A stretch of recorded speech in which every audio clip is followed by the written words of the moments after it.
നമസ്കാരം. ഗവർണർക്കെതിരെ രൂക്ഷ വിമർശനവുമായി CPM സംസ്ഥാന സെക്രട്ടറി MV ഗോവിന്ദൻ.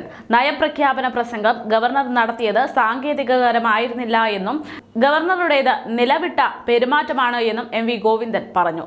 പദവിയുടെ അന്തസ്സിന് യോജിക്കാത്ത പെരുമാറ്റം ഭരണഘടനാ വിരുദ്ധമാണ് എന്നതാണ് CPM സംസ്ഥാന സെക്രട്ടറി ഗവർണർക്കെതിരെ ഉന്നയിച്ചിരിക്കുന്ന വിമർശനം.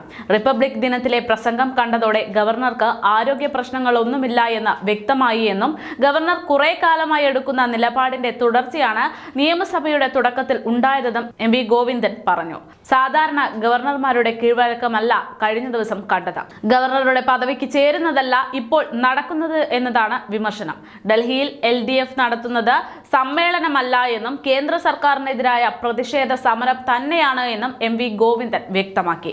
ഫെബ്രുവരി 8-ന് ദില്ലിയിൽ സമരം നടക്കുമ്പോൾ സംസ്ഥാനത്ത് പലയിടങ്ങളിലായി ഐക്യദാർഢ്യ പ്രതിഷേധ പരിപാടി നടത്തുമെന്നും MV ഗോവിന്ദൻ കൂട്ടിച്ചേർത്തു. ഫെഡറൽ സംവിധാനം രക്ഷിക്കാനുള്ള സമരത്തിന് നല്ല പിന്തുണയാണ് ലഭിക്കുന്നത്. ഫെബ്രുവരി 8-ന് രാവിലെ കേരള ഹൗസിൽ നിന്നായിരിക്കും മാർച്ച് ആരംഭിക്കുക എന്നും തുടർന്ന് സമരം ആരംഭിക്കുമെന്നും MV ഗോവിന്ദൻ പറഞ്ഞു.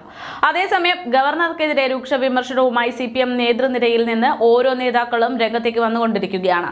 എന്നാൽ മുഖ്യമന്ത്രി ഇതിലൊന്നും ഇതുവരെ യാതൊരു മറുപടിയോ പ്രതികരണമോ നടത്തിയിട്ടില്ല. കേന്ദ്രത്തിൽ നിന്ന് സഹായം ലഭിക്കണമെങ്കിൽ ഇനി ഗവർണർ മനസ്സ് വെക്കണം എന്ന തോന്നൽ കൊണ്ടാണോ മുഖ്യമന്ത്രി ഇതിനൊന്നും പ്രതികരിക്കാത്തത് എന്നൊരാരോപണം ഇതിനു പിന്നാലെ ശക്തമാകുന്നുണ്ട്. അതിനാൽ തന്നെ ഗവർണർക്ക് ഓരോ സൗകര്യങ്ങളും പെട്ടെന്ന് തന്നെ സാധ്യമാക്കുന്ന ഒരു സർക്കാരിന്റെ രീതി ഇപ്പോൾ കൂടുതലായി കണ്ടുവരുന്നുണ്ട്. അതിനാൽ ഈ ഒരു ആരോപണം അത്ര പെട്ടെന്ന് മായ്ച്ചു കളയാൻ സാധിക്കുന്ന ഒന്നല്ല എന്നത് ഒരു വസ്തുത തന്നെയാണ്. അതേസമയം CPM നേതാക്കൾ ഗവർണർക്കെതിരെ ആരോപണങ്ങൾ ശരങ്ങൾ പോലെ പായിക്കുമ്പോഴും തന്റെ നിലപാടിൽ ഉറച്ചു നിൽക്കുകയാണ് ഗവർണർ. 75ാമത് റിപ്പബ്ലിക് ദിനാഘോഷത്തിന്റെ ഭാഗമായി തിരുവനന്തപുരം സെൻട്രൽ സ്റ്റേഡിയത്തിൽ വെച്ച് പതാക ഉയർത്തിയ ശേഷം അദ്ദേഹം നടത്തിയ പ്രസംഗം ആ നിലപാട് വ്യക്തമാക്കുന്നതാണ്. വിയോജിപ്പുകൾ അക്രമത്തിലേക്ക് പോകുന്നത് ജനാധിപത്യത്തെ വഞ്ചിക്കലാണെന്നും കേരളം ആരോഗ്യകരമായ ജനാധിപത്യത്തെ പ്രോത്സാഹിപ്പിക്കണമെന്നും ഗവർണർ പറഞ്ഞു. ഇതെല്ലാം ഗവർണർക്കെതിരെ ഉണ്ടാകുന്ന കരിങ്കൊടി പ്രയോഗത്തെക്കുറിച്ചെല്ലാം വ്യക്തമാക്കുന്നതാണ് എന്നത് കേട്ടുനിന്ന ഓരോ ജനങ്ങൾക്കും വ്യക്തമായിട്ടുണ്ട്.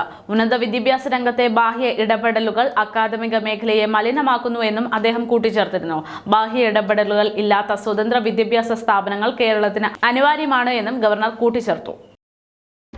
ഓർക്കാൻ എന്നും കുറെ നല്ല ഓർമ്മകൾ തന്നവർ വെറും ഓർമ്മയായി പോയല്ലോ എന്നോർക്കുമ്പോൾ ഉള്ളിലൊരു പിടച്ചിലുണ്ടാകാറില്ലേ നമുക്ക്?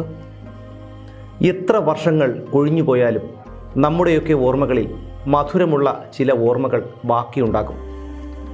സൗഹൃദങ്ങൾ, സഹപാഠികൾ, പ്രണയങ്ങൾ, അധ്യാപകർ, അച്ഛനമ്മമാർ, അയൽക്കാർ, അങ്ങനെ ഒരിക്കൽ നമ്മൾ ആരൊക്കെയോ ആയിരുന്നു അല്ലേ? നേടിയതിൻ്റെയും നഷ്ടപ്പെടുത്തിയതിൻ്റെയും അളവ് നോക്കിയാൽ മുൻതൂക്കം എപ്പോഴും നഷ്ടങ്ങൾക്കു തന്നെയാണ്. അതിൽ ഏറ്റവും വലിയ നഷ്ടം ഒരിക്കലും തിരിച്ചു കിട്ടാത്ത ഇന്നലെകളാണ്. ഒരിക്കലും മറക്കാൻ പറ്റാത്ത ഓർമ്മകൾ സമ്മാനിച്ച പലരും നമ്മളെ വിട്ടുപോയിട്ടുണ്ടാകും. എനിക്കുമുണ്ട് ഒരുപാട് ഓർമ്മകൾ. യാത്രകൾ, സൗഹൃദങ്ങൾ, പ്രണയം, സങ്കടങ്ങൾ, സന്തോഷങ്ങൾ, അങ്ങനെ ഈ ഓർമ്മകൾ പങ്കുവയ്ക്കാൻ ഞാൻ നിങ്ങളോടൊപ്പം. ദി മാർക്കോ പോളോ മെമ്മറീസ് എല്ലാ ശനിയാഴ്ചയും ഞായറാഴ്ചയും രാത്രി 7:30 നിങ്ങളുടെ DNA ന്യൂസിൽ.